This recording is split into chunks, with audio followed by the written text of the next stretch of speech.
Hi guys, my name is Cyril Aldrin Estelvera and welcome to my vlog. Today we're going to be talking about on how to disassemble and assemble a system unit.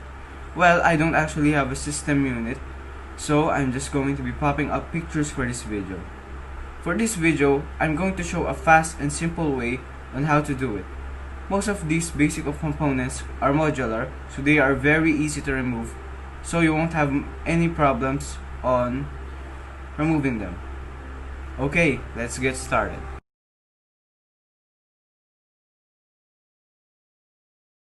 The first step when disassembling a system unit, you should always unplug every cable that is connected to the computer.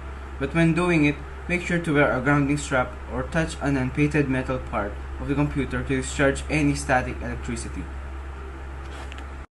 Second step is that you should always move to preferably a table or any other clean space you can work in. First of all, remove the black casing of the PC by sliding it towards the front side. Then place it aside as you don't need it anymore. Third step is the power supply. The power supply is a large metal box located in the top left corner. The power supply supplies power to every component in the computer. That's why it has the most wires out of every other wire in the component of the computer. The first you should do is unplug every wire coming from the power supply. These are the things you have to unplug: motherboard, CD or DVD drive power, internal hard drive power, portable hard drive slot. Once everything is unplugged, unscrew the screws holding the power supply in place on the back side of the computer. Next, push the power supply from the outside, then lift it out. And make sure to keep the screws in a secure place for when assembling the computer again. The fourth step is to remove the CD or DVD drive. This is one of the easiest components to remove. Just push the gray metal and pull out the drive. If you don't have a second drive, there should be a flat piece of metal covering the drive slot. The fifth step is system fan. Most computers have two fans: the system fan, the one blowing air into the computer, and the CPU fan, the one blowing air into the CPU tank. The system fan is located at the back side of the computer, the side with all the components plugins. First, unplug the fan from the motherboard. You can find the plug by following the wire from the fan. It should be labeled SYS_fan1. Next, you will have to unscrew the fan from the outside. You should now be able to lift the fan out of the PC. Keep the screws or bolt aside in a bag, so when you're assembling it back, it will be a lot easier. Step 5. CPU fan. Now that the system fan is out, we can remove the CPU fan. The CPU fan is located right on top of the CPU heatsink, which is a large piece of metal with fins on the top. The CPU fan plugs into the motherboard in an awkward place that is hard to access, but just follow the wires and you should easily find it. It is labeled CPU fan 1. To remove the fan from the heatsink, remove the 4 screws securing it in place. Step 6. Power supply.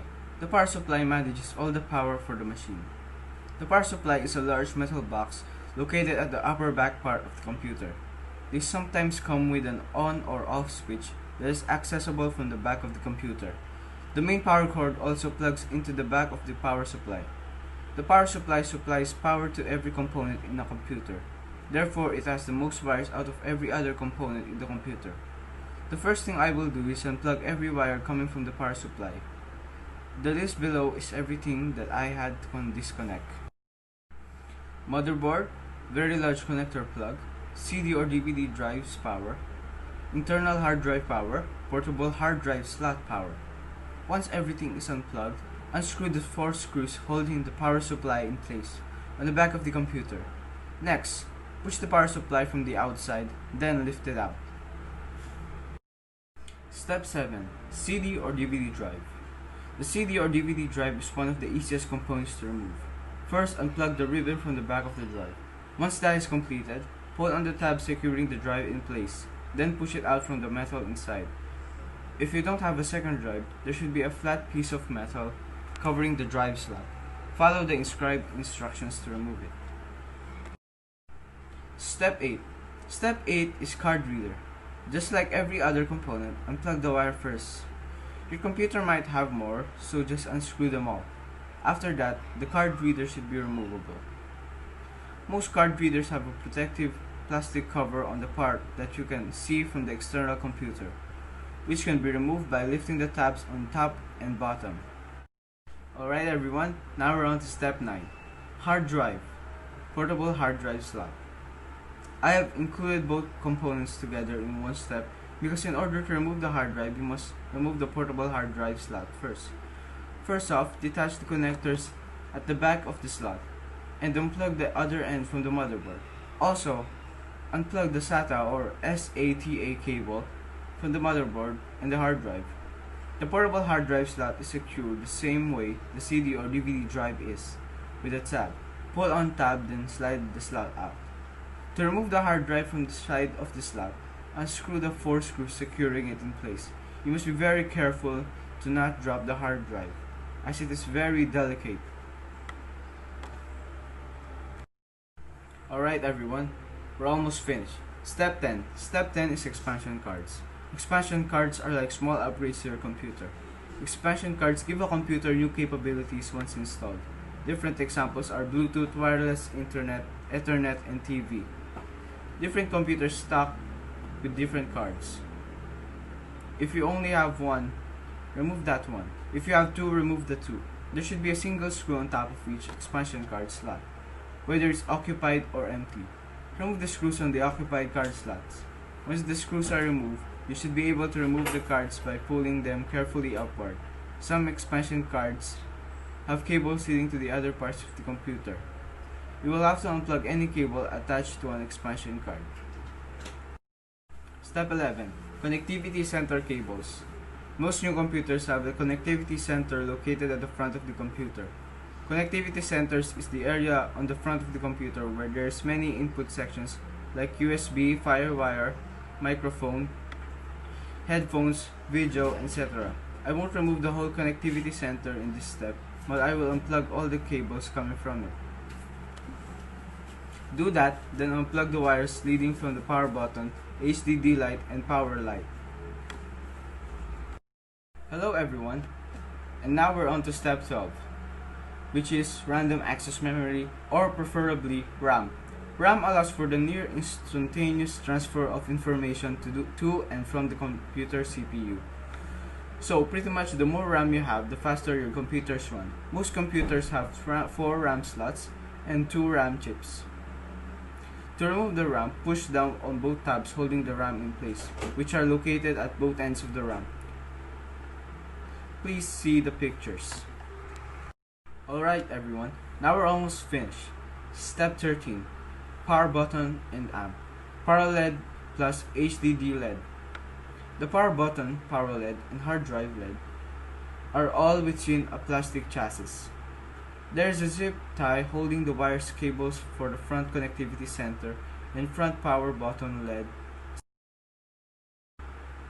To remove the chassis, press in on the tabs that are located on the chassis side. Alright everyone, we're almost finished. Now we're on to step 14. Step 14 is connectivity center. Not every computer has a connectivity center, but most new ones do. Like I said in step 11, the connectivity center is the center area on the front of the computer where there is many input sections like USB, FireWire, microphone, headphones, video, etc. But this time I will remove the whole component, not just unplug the cables or wires. First thing, unscrew the single screw holding it in place.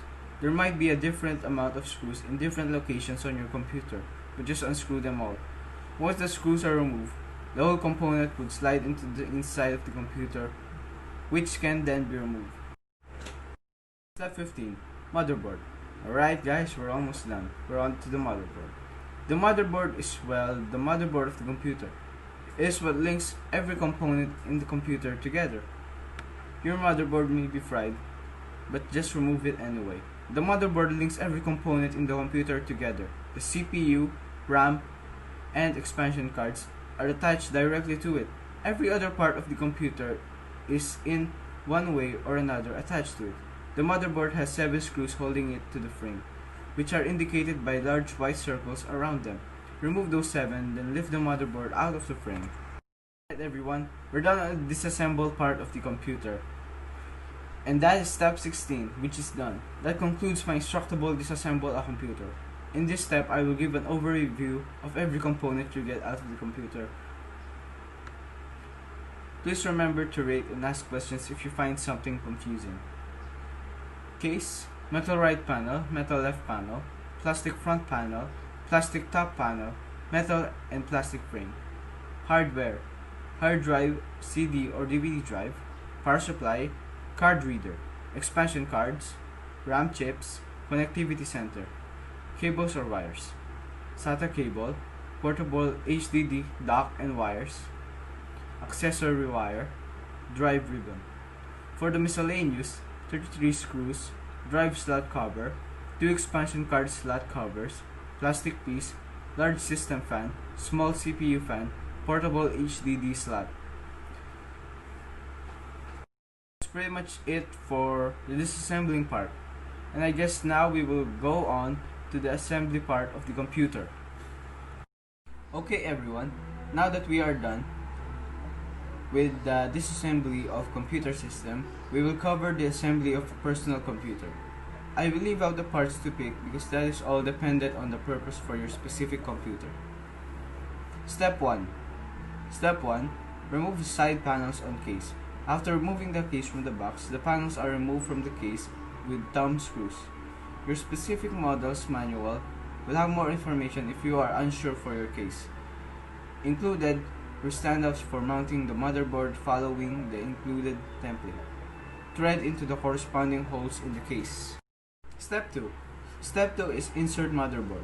In this assembly process, transfer the parts from one case to another. Leaving the CPU cooler installed was the easiest option, depending on the motherboard, case, CPU, and CPU fan. This might be needed to be done before installing or once in place. Before setting the board in the input or output panel faceplate needs to be snapped into the location in the back of the case. Be sure to orient it to the board. Once the board is resting in the case, line up the first hole. I suggest a corner. Do not tighten all the way down until all screws are started so that the others will line up.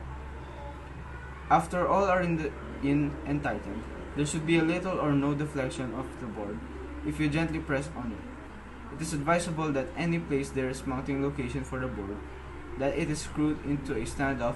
This will provide support while installing the components into the motherboard. This case has a cutout for access to the back of the motherboard for the massive CPU coolers that have brackets that attach to the back of the board. Step 3. Step 3 is check clearances. Being that this computer includes high performance components, some of them are large enough that clearance can become an issue.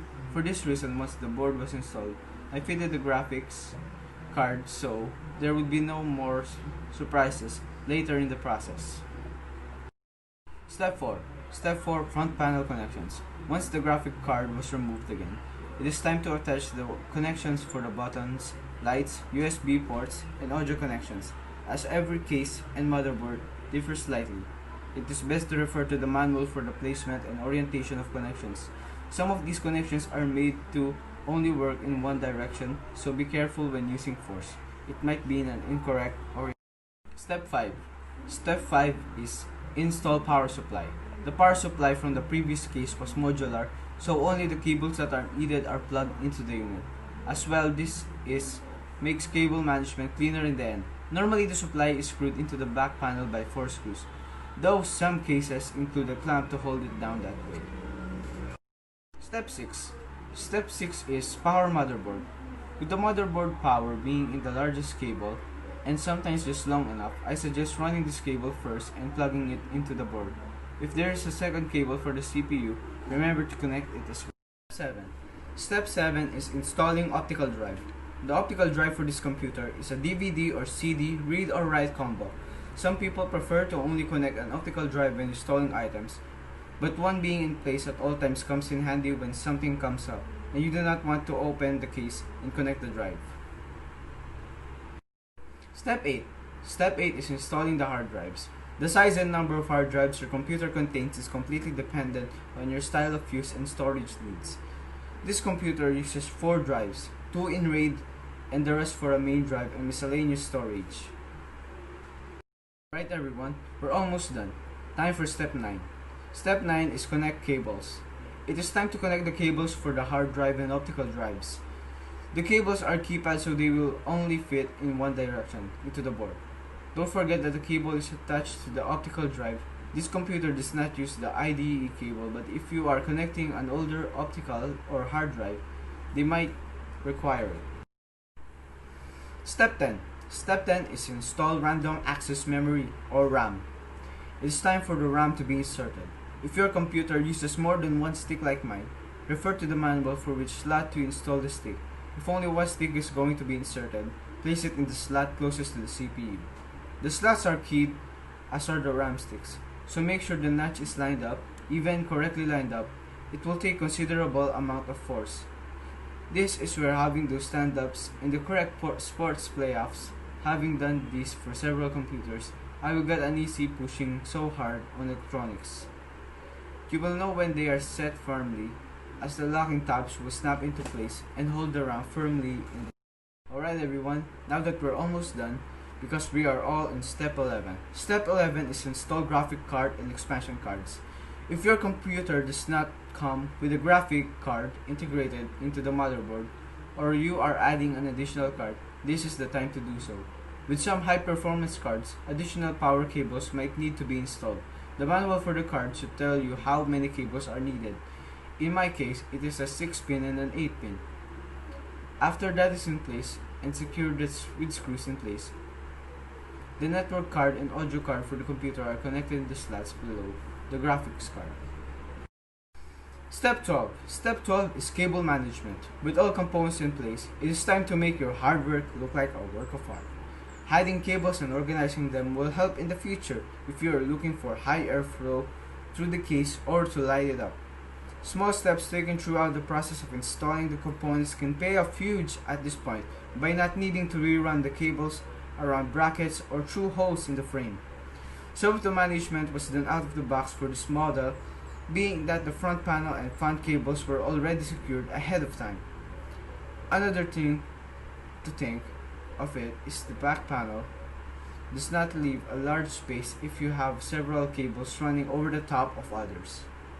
A few trial and error steps later, this will look and perform at ease.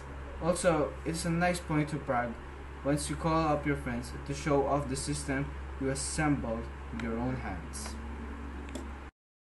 This step is also when fans and lights can be connected also. Step 13. We're on the final step, and finally we're at the final product of your own creation. The assembly of a brand new computer can take several hours.